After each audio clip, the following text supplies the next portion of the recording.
ಓ phone ಬೇರೆ reach ಆಗ್ತೀರಾ, ಎಲ್ಲೋಗ್ಬಿಟ್ರು?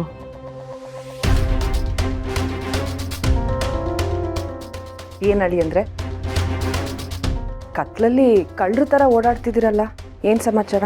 ನೋಡಿ, ನಿಮ್ಮ ಜೊತೆ ಮಾತಾಡೋಕೆ ನಂಗೆ ಟೈಮ್ ಇಲ್ಲ ಈಗ, ನಾನು ಆಮೇಲೆ ಮಾತಾಡ್ತೀನಿ. ನಿನ್ಕೋ.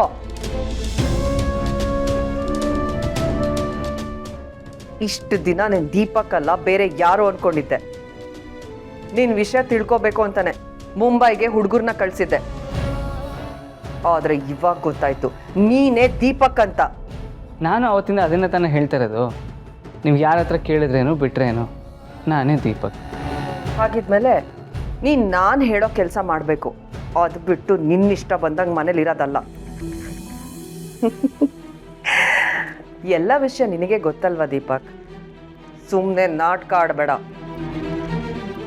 ನಿನಗೆ ಅಂಜಲಿನ ಮದುವೆ ಆಗು ಅಂತ ಹೇಳಿದ್ದೆ ನಾನು.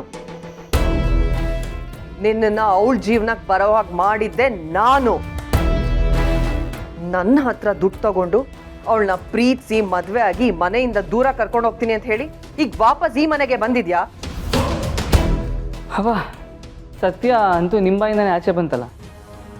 ನೋಡಿ, ಇದುವರೆಗೂ ನಿಮ್ಮ ಮಾತು ನಡೀತಾ ಇತ್ತು, ನಿಮ್ಮ ಪ್ಲ್ಯಾನೇ ನಡೀತಾ ಇತ್ತು. ಆದರೆ ಇನ್ನು ಮುಂದೆ ನನ್ನ ಮಾತು ನನ್ನ ಪ್ಲ್ಯಾನೇ ನಡಿಬೇಕು.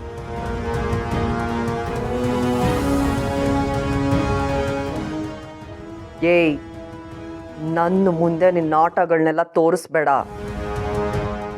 ನೀನು ನನ್ನ ದಾಟಿ ಮುಂದೆ ಹೋಗಬೇಕು ಅಂತ ಅನ್ಕೊಂಡಿದ್ಯಾ?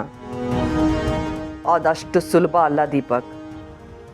ಅಂಜಲಿ ಜೀವನನ ಹಾಳು ಮಾಡೋಕ್ಕೆ ನಿನ್ನನ್ನು ಸೃಷ್ಟಿ ಮಾಡ್ದವಳಿಗೆ ನಿನ್ನ ಜೀವನನ ಹಾಳು ಮಾಡೋಕ್ಕೆ ಇನ್ನೊಬ್ರನ್ನ ಸೃಷ್ಟಿ ಮಾಡೋದು ದೊಡ್ಡ ವಿಷಯ ಅಲ್ಲವೇ ಅಲ್ಲ. ಓ, ಅಂದ್ರೇನು, ಸಾಯಿಸ್ಬಿಡ್ತೀರಾ? ನನ್ನ ದಾರಿ ಗಟ್ಟ ಬಂದವ್ರನ್ನ ಬರೀ ದಾರಿಯಿಂದ ಅಲ್ಲ, ಭೂಮಿಯಿಂದನೇ ಆಚೆ ಕಳಿಸ್ತೀನಿ.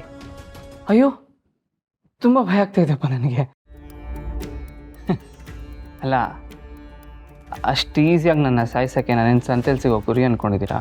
ನೀನ್ ಕುರಿ ಅಲ್ಲ ದೀಪಕ್, ಆದ್ರೆ ನಾನು ಹುಲಿ. ಹುಷಾರ್, ನಾಳೆ ಅಷ್ಟರಲ್ಲಿ ನಿನ್ನ ಸಾವು ನಿನ್ನ ಕಣ್ಮುಂದೆ ಬಂದು ನಿಂತಿರತ್ತೆ. Wait and watch.